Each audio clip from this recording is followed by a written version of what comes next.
dal leen ak jàmm ci Xelcom matin li gën a fees ci bopp xibaar yi mbokki Xelcom matin mbokki internet yi li gën a fees mooy lan xalaat teef tey moom la ñuy waxtaanee.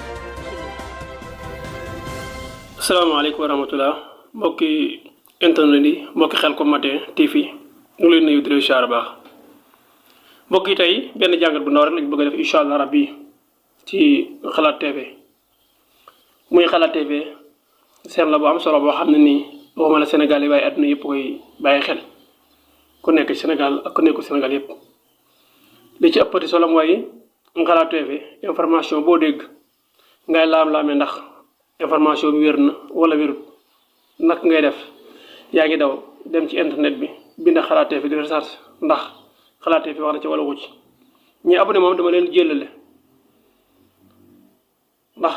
saa yu information amee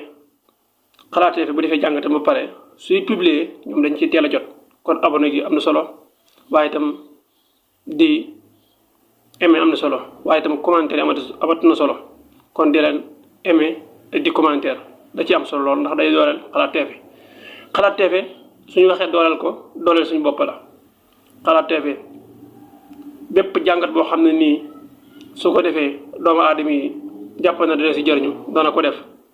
te itam xalaat TV nekk na ñoo xam ne nii lu la ñuy wax nekkul ne rek am koom-koom moo leen ñor moo tax ñu koy def waaye li leen ñor mooy lan Sénégal yi yeewu xam fi ñu teg seen tànk xam lan mooy dëgg ak caaxaan. xalaat TV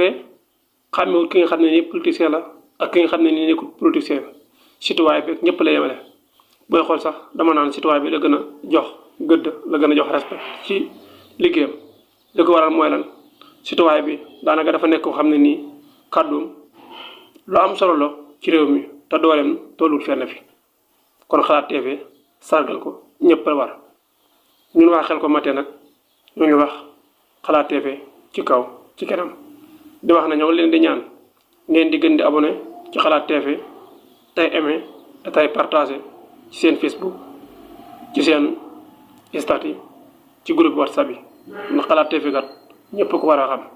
xalaat TV seen la boo xam ne nii Sénégal yi yàkkamtoo nañ ko li gën a neex ci xalaat TV mooy ku ko seetaan ba pare yow da ngay yàkkamte sa morom seetaan ko ba xam lañ ci wax ba am ak gindeeku kon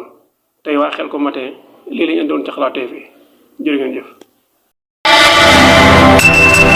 Xelcom matin def leen ko seen moomeelu bopp bu leen fàtte abonné ci chaîne bi def ko seen yitte bës cloche de notification bi ngir jot yeneen vidéo yi gën a taaru. Xelcom matin officiel di tànneefu Serigne Saliou moomeelu askan wi. leen gën di abonné tey partage vidéo yi tey